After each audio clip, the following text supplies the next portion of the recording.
Hello, welcome students. Welcome to the lecture of Sphere chapter, lecture 9 in the continuation series.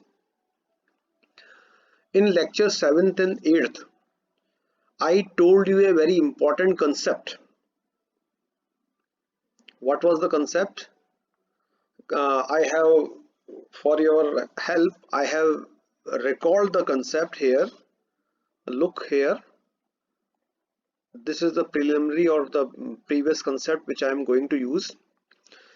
Equation of a sphere passing through a given circle. एक दिए गए वृत्त से जाने वाले या गुजरने वाले गोले की समीकरण। ठीक है, अब इसके बाद आप क्या नोटिस कर रहे हैं, इसमें एक तो लिखा है s equals to 0 equals to p। देखिए अब इधर s equals to 0 equals to p, जहां माउस पॉइंटर है, ये तो है सर्किल की इक्वेशन। बी केयरफुल, 3D के अंदर एक सर्किल की इक्वेशन, एक स्फीयर और एक प्लेन की इक्वेशन को कंबाइंडली लिखकर एक्सप्रेस की जाती है। तो this is the equation of a circle. अब मैंने आपको एक बहुत ही जनरल एग्जांपल, एक बहुत ही प्रैक्टिकल एग्जांपल मेरे लास्ट लेक्चर में दिया था कि एक बॉल के चारों तरफ एक वायर लिपटी हुई है, उसको हमने सर्किल अज्यूम किया था वायर को, और फिर हमने बॉल को अपनी जगह से मूव किया था, रोटेट किया था। तो हमने ये पाया था कि एक सर्किल से there can pass many spheres. तो वो जितने भी स्फीयर्स हैं उनकी इक्वेशन कंबाइंडली दी जाती है s plus lambda p equals to 0 फॉर्मूले से, where lambda is a real number. इस कंसेप्ट को, इस फॉर्मूले को हम यूज करते हुए आज हम दो इंपॉर्टेंट क्वेश्चंस जो कि आपके एग्जाम्स में बहुत पूछे जाते हैं उसको हम आज ले रहे हैं। तो देखिए आप, this is the first question. Prove that the following circles lie on the same spheres. नीचे आपको नंबर 1 और नंबर 2 के अंदर आपको ध्यान से नोट करना है कि ये दोनों नंबर 1, केवल नंबर 1 की बात कर रहे हैं, इसके अंदर जो दोनों इक्वेशन है वो मिलकर एक सर्किल को रिप्रेजेंट कर रही है। सिमिलरली सेकंड नंबर में जो दो इक्वेशन है ये एक दूसरे सर्किल को रिप्रेजेंट कर रही है। अब आपको इमेजिन करना है कि एक स्फीयर है, उसके ऊपर हमने पेंसिल से दो सर्किल बना दिए अलग अलग। Both the circles are intersecting. Okay, intersect तो करेंगे, दो सर्किल बने हुए हैं अगर स्फीयर की बाउंड्री पे, लेकिन स्फीयर एक है, सर्किल दो है। तो ऐसा ही एक स्फीयर है जिसकी बाउंड्री पर ये दोनों सर्किल लाई करते हैं। लाई मतलब स्थित है। तो आपको उस स्फीयर की इक्वेशन फाइंड करनी है। तो इसके लिए हम जो ऊपर वाला फॉर्मूला मैंने आपको अभी एक्सप्लेन किया वो हम यूज करेंगे। तो देखिए, let us start the solution of the question. सबसे पहले हमने लिखा है कि equation of the sphere passing through the circle 1 and 2 are given by, मतलब वृत्त 1 और 2 से गुजरने वाले गोलों के समीकरण निम्न प्रकार से लिखे जा सकते हैं। अब इसके अंदर मैंने फॉर्मूला यूज किया है s प्लस लैम्डा p बराबर 0। तो जब ये फॉर्मूला मैं इक्वेशन नंबर 1 पे अप्लाई करूंगा तो s मेरी हो जाएगी, देखिए ये s हो जाएगी। ठीक है, फिर आगे वाला जो इसके कॉमा लगा के पार्ट लिखा है वो हो जाएगा p। तो इसका मतलब ये हुआ कि इन दोनों को जब मैं कंबाइन करूंगा तो ये मेरी इक्वेशन बन जाएगी s प्लस लैम्डा p। देखिए अब इसको मैंने नंबर यहाँ पर 3 अज्यूम किया हुआ है। ठीक है, तो let us see, just a minute. Yes, ये नंबर 3 एंड 4 दोनों को मैं हाईलाइट करता हूं। नंबर 3 तो बताइए किसको रिप्रेजेंट कर रहा है।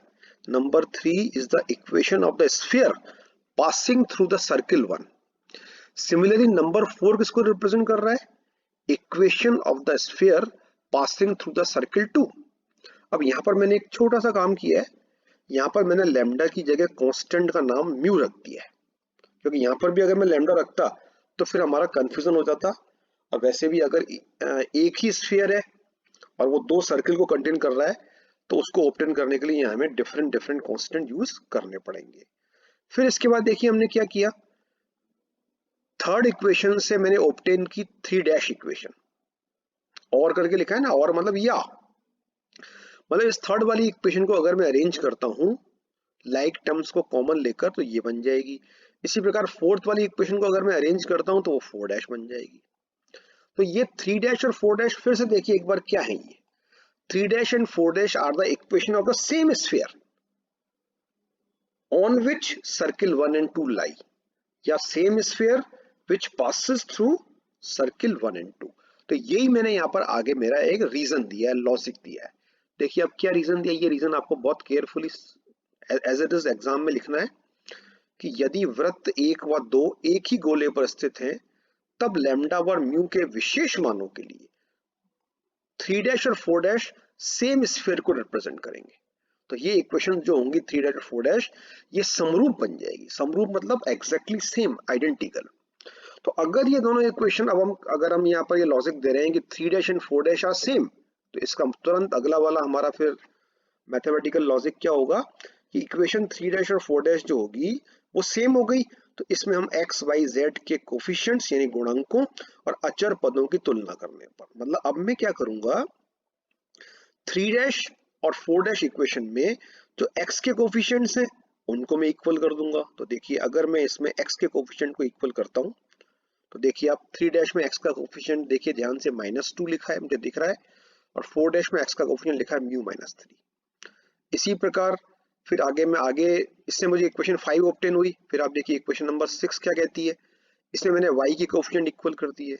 फिर इक्वेशन नंबर 7 में मैंने z के कोफिशिएंट इक्वल कर दिए, और इक्वेशन नंबर 7 में मैंने कांस्टेंट टर्म्स इक्वल कर दी। ठीक है, अब इसके बाद का लॉजिक क्या है कि ये है मेरे पास इन टोटल 4 इक्वेशंस। ध्यान सुनिएगा 4 equations, but there are only 2 unknowns lambda and mu, 2 अज्ञात राशियां हैं।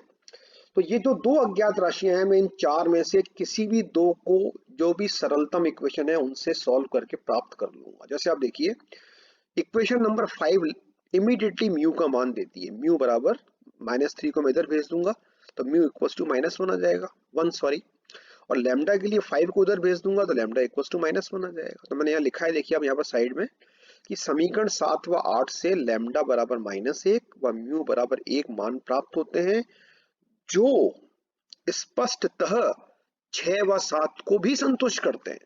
तो ये वाली बात देखिए ध्यान से समझने की है कि हम लैम्डा और म्यू के मान किन्हीं 2 इक्वेशन से प्राप्त कर रहे हैं और वो वैल्यूज बाकी की रिमेनिंग 2 को भी सेटिस्फाई कर रही है।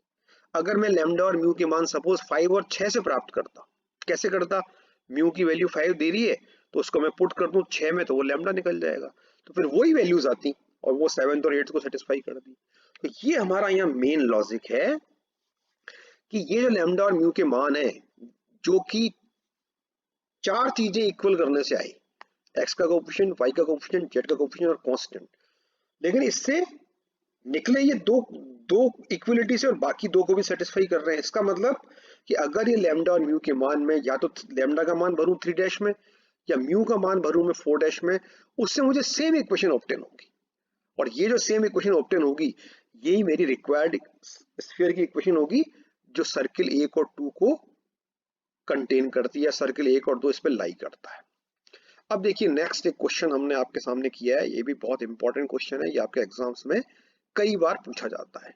तो देखिए मैंने इस क्वेश्चन को इंग्लिश हिंदी दोनों में लिखा है। तो देखिए अब ध्यान से हिंदी को ही पढ़ देता हूं मैं क्योंकि mostly students are comfortable in Hindi. Hindi से है, एक गोले का केंद्र धन अष्टाशंक में है। अब यहाँ पर ये बात आपकी स्कूल लेवल की है कि धन अष्टाशंक का मतलब क्या होता है। तो आपने सुना होगा कि 2D में हमारे पास एक समतल में या 2D में 2 अक्ष होती हैं x और y, और ये पूरे 2D प्लेन को 4 भागों में बांटती हैं। इन भागों को बोलते हैं हम चतुर्थांश या क्वाड्रेंट्स। इसी प्रकार 3D में जो हमारी 3 अक्षें होती हैं x y z, वो पूरी समष्टि को अर्थात पूरे स्पेस को 8 पार्ट्स में तोड़ती है, 8 पार्ट्स में डिवाइड कर देती है ना। वो पार्ट या वो हिस्सा जिसमें x y z तीनों प्लस होते हैं, मतलब किसी पॉइंट के x y z निर्देशांक तीनों धनात्मक होते हैं, उस पार्ट को हम बोलते हैं धन अष्टाशंक, या इंग्लिश में बोलते हैं पॉजिटिव ऑक्टेंट। ये बात आपने स्कूल में पढ़ी होगी। ऐसे हमारे पास 7 और ऑक्टेंट होते हैं। तो यहाँ पर बात कर रहा है ये पॉजिटिव ऑक्टेंट की। क्लियर? तो केंद्र पॉजिटिव अष्टाशंक में है, मतलब केंद्र के निर्देशांक जैसे फॉर एग्जांपल 1, 3, 5, यानी तीनों एक्स वाई जेड इसके प्लस होंगे, यानी इनमें से कोई भी नेगेटिव नहीं है, और वह मूल बिंदु से गुजरता है, मतलब that sphere passes through the origin. फिर आगे क्या लिख रहा है ये, निर्देशी समतलों यानी कोऑर्डिनेट प्लेन्स, और कोऑर्डिनेट प्लेन्स हम जानते हैं इनकी इक्वेशन होती है x बराबर 0, y बराबर 0, z बराबर 0 से उसका प्रतिच्छेद अगर हम लें, तो हम आप यहाँ पर कंसेप्ट को लेकर आइए कि हम स्फीयर का इंटरसेक्शन प्लेन से ले रहे हैं। तो स्फीयर और प्लेन का जब हम इंटरसेक्शन लेते हैं तो उनका जो रिजल्टिंग सेक्शन बनता है या उनके इंटरसेक्शन जो प्राप्त होता है वो क्या प्राप्त होता है, वृत्त। तो हम आगे क्या पढ़ रहे हैं कि इन स्फीयर के तीन समतलों से x बराबर 0, y बराबर 0, z बराबर 0 से उस स्फीयर का जो इंटरसेक्शन है वो a√2, b√2, c√2 अर्धव्यास मतलब रेडियस वाले वृत्त हैं। एक स्फीयर को अगर आप तीन प्लेन से कटवाओगे तो तीन सर्किल मिलेंगे, तो उन तीनों सर्किल की आपको रेडियस गिवन है, तब आपको यहाँ पर उस स्फीयर की इक्वेशन फाइंड करनी है। तो वेरी इंपॉर्टेंट क्वेश्चन। देखिए आप, सबसे पहले हम स्फीयर की इक्वेशन फाइंड करने का जो हमारा स्टार्टिंग स्टेप होती है वो हर बार सेम होती है कि हम इक्वेशन ऑफ स्फीयर को एज्यूम कर लेते हैं। तो देखिए इक्वेशन नंबर 1 जो यहाँ मार्क की हुई है ये क्या कहती है, let the equation of the sphere be, यही एज्यूम करते हैं, यही जनरल फॉर्मूला है। फिर अगला देखिए कंसेप्ट, ये भी मैं आपको पहले कई बार बता चुका हूँ कि जब भी व्हेनेवर कोई भी स्फीयर अगर ओरिजिन से पास होगा साफ, तो 0, 0, 0 उस इक्वेशन को संतुष्ट करेगा, तो इससे आ जाएगा d बराबर 0, ये हर बार की तरह आ गया। फिर देखिए कि अब हम d को इक्वेशन 1 में 0 मानते हुए जो रिजल्टिंग इक्वेशन बच रही है इक्वेशन नंबर 1 में, उसमें हम एक एक करके इसका समतल से प्रतिच्छेदन लेंगे।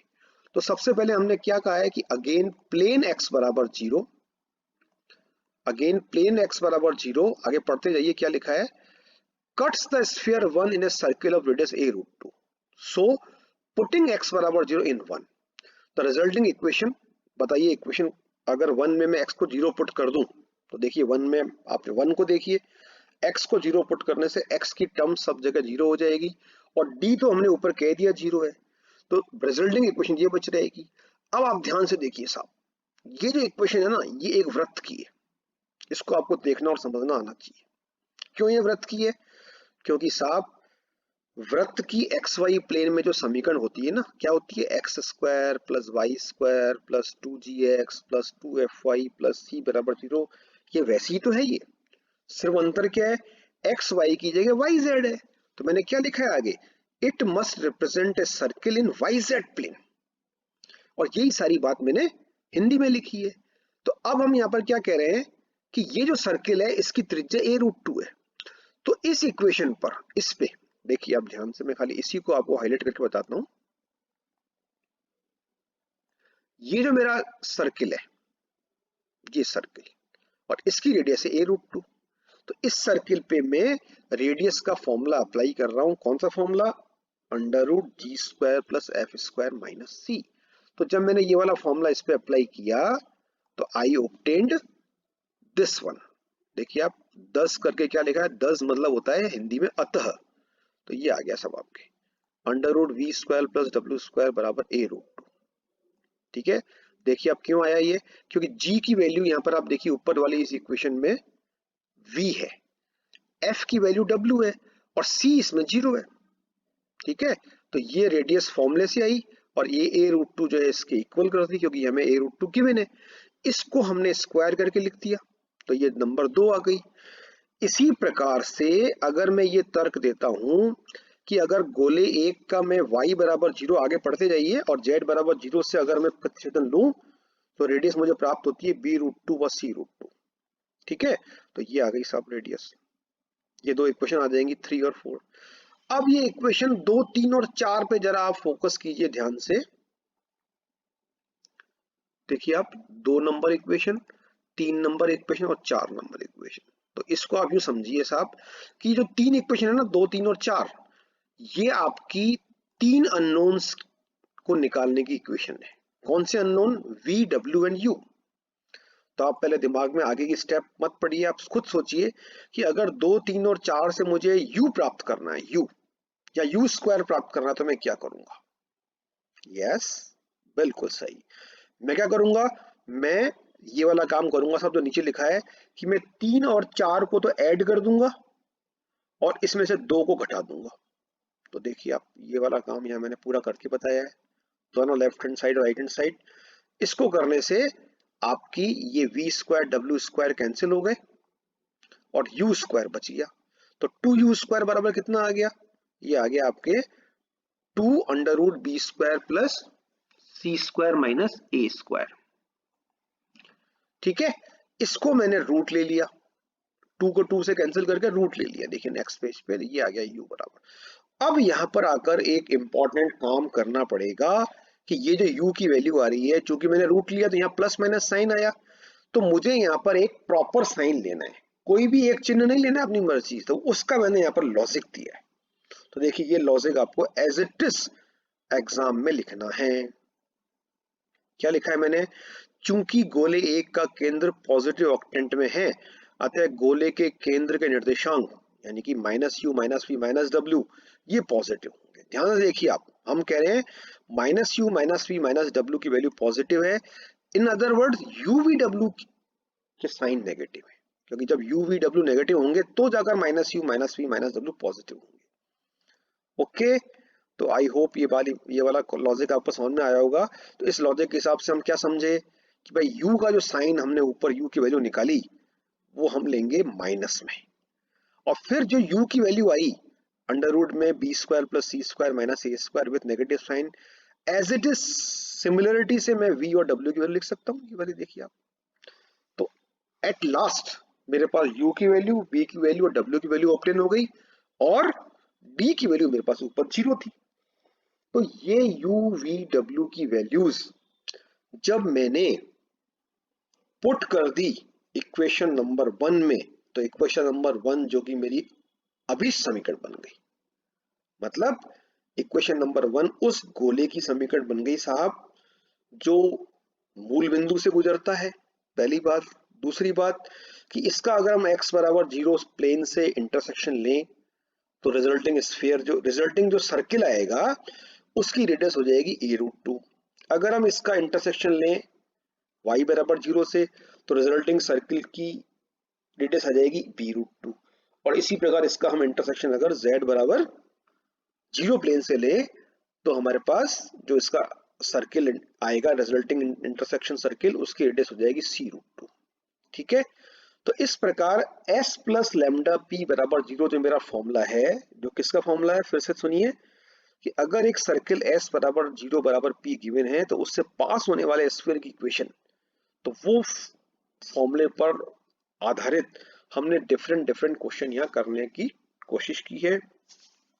अब नेक्स्ट लेक्चर में मैं आपको इसकी अगली एक्सरसाइज जो कि नए फॉर्मूले पे बेस्ड होगी वो स्टार्ट करूंगा। Thank you very much.